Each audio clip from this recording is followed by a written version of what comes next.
Atas petunjuk penyelamat kita dan menurut ajaran ilahi, maka beranilah kita bernyanyi. Bapa kami yang ada di surga, dimuliakanlah namamu. Di dalam Kristus, selamat pagi. Salam jumpa lagi dalam Sabda Siap Saji 2 November 2021, di mana kita mengenang arwah semua orang beriman. Marilah kita berdoa dalam nama Bapa, Putra, dan Roh Kudus. Amin. Bapa yang Maha Pengasih dan Penyayang, kami mengucap syukur kepadamu karena Engkau telah menciptakan kami. Engkau memberikan kepada kami kesempatan hidup, berjalan menuju Engkau, dan akhirnya setelah selesai dengan tugas mulia, Engkau mengambil kami untuk melanjutkan kehidupan kami dalam keabadian. Maka makam kami disebut rest in peace, beristirahat dalam damai. Hari ini kami merayakan arwah semua orang beriman. Kami mohon berkat-Mu Tuhan, semoga Engkau memberikan kepada mereka kesempatan yang indah, yaitu boleh menatap wajah-Mu, sehingga hidup mereka hanyalah berbahagia. Ini semua kami serahkan melalui Yesus Kristus, Putra-Mu dan pengantara kami, kini dan sepanjang masa. Amin. Tuhan bersamamu dan bersama rohmu. Inilah Injil Yesus Kristus menurut Yohanes. Dimuliakanlah Tuhan. Dalam rumah ibadat di Kapernaum, Yesus berkata kepada orang banyak, "Semua yang diberikan Bapa kepadaku akan datang kepadaku. Ia tidak akan kubuang, sebab aku telah turun dari surga, bukan untuk melakukan kehendakku, tetapi untuk melakukan kehendak Dia yang telah mengutus aku.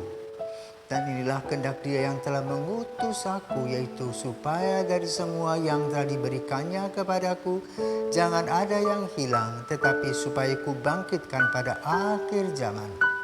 Sebab inilah kehendak Bapa-Ku, yaitu supaya setiap orang yang melihat Anak dan yang percaya kepadanya beroleh hidup yang kekal, dan supaya aku membangkitkannya pada akhir zaman." Demikianlah sabda Tuhan. Terpujilah Kristus. Pada masa COVID ini orang banyak sekali meninggal dunia. Diperkirakan sekitar 5 juta orang meninggal. Dari hari ke hari bergantian, bahkan orang dimasukkan dalam satu lubang karena orang yang hidupnya menguburkan kewalahan. Bahkan ada anak yang melihat petugas pengubur itu kelelahan. Ada seorang anak yang cukup viral, dia membantu seusai pulang sekolah sampai larut malam membantu para petugas. Apa bedanya saudara kita meninggal pada sebelum zaman COVID dan pada zaman COVID? Pada sebelum zaman COVID, ketika kita mendengar saudara, kenalan dekat kita, tetangga kita, maka kita datang melayat namanya. Bisa berhari-hari orang di sana berdoa, lalu kemudian dibawa ke gereja dan dibawa ke makam atau dikremasi. Namun pada saat COVID, pada masa pandemi ini, semua orang yang meninggal karena COVID langsung diurus oleh petugas, dibawa ke pekuburan. Bahkan ada beberapa imam yang dikubur di pekuburan umum. Tidak bisa di pekuburan khusus, yaitu pekuburan para pastor. Keluarga pun juga hanya melihat dari jauh. Maka pada awal pandemi COVID ini, ketika ada orang-orang dekat meninggal, apalagi para pastor meninggal, umat hanya menangis di pinggir jalan, menaburkan bunga-bungaan. Itulah situasinya. Pertanyaannya, bagaimana dengan situasi orang-orang yang meninggal Apakah sama sebelum pandemi maupun pada masa pandemi? Sama. Mereka sudah menghadap kehadirat Allah dan tidak kembali lagi. Itulah kematian. Dalam kehidupan kita tidak ada agenda kita akan meninggal karena sekian jam sekian, tidak ada. Yang ada dalam hidup kita adalah rencana-rencana ke depan yang berkaitan dengan kehidupan kita. Maka lalu apa yang harus kita lakukan? Kematian adalah sebuah rahasia atau misteri Tuhan. Sebagaimana Ayub mengatakan, Tuhan telah memberi, Tuhan telah mengambil, terpujilah namanya. Dalam Injil pada hari ini Yesus mengatakan, tidak ada yang kubuang. Karena itu aku turun dari surga untuk menyelamatkan mereka. Karena itu pada hari kita bersyukur sebagai orang beriman, walaupun penuh dengan dosa-dosa, kita dijanjikan untuk mendapatkan keselamatan. Yang penting kita percaya dan mau melakukan cinta kasih dalam kenyataan hidup sehari-hari. Maka pada hari ini kita juga diingatkan, bukan hanya mendoakan orang-orang beriman yang sudah meninggal, tetapi juga kita harus merefleksikan diri kita sendiri.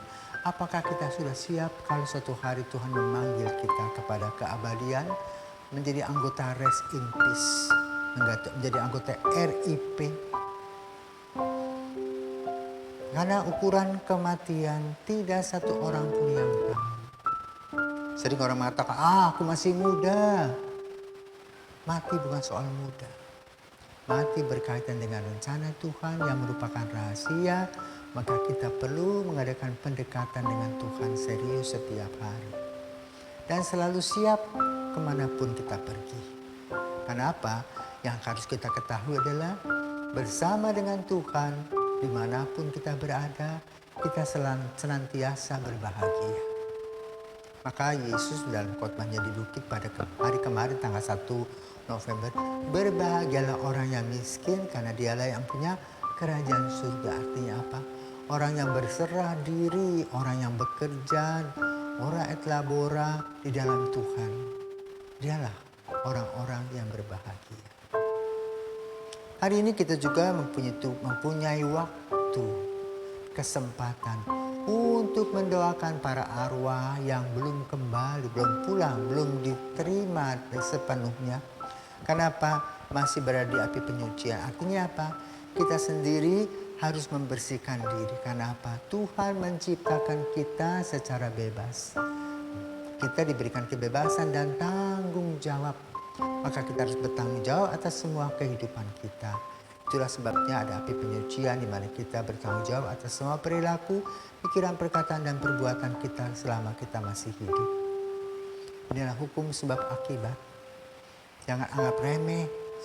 Yang penting hidup, ya terserah. Nanti Tuhan urus dan gak ubah. Tidak bisa.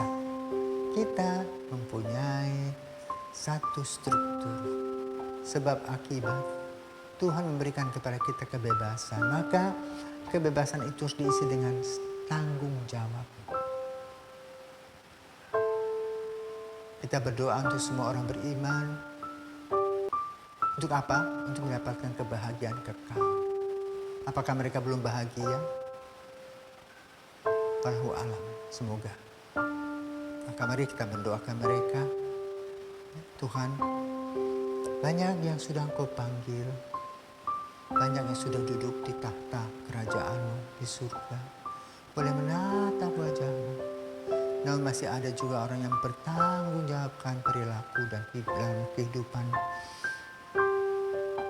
Kami mohon ampunilah segala dosa-dosa. Dan berilah mereka waktu dan kesempatan agar mereka boleh bersama-sama menatap wajah. Ini Kristus Putra-Mu dan pengantara kami kini dan sepanjang masa. Amin.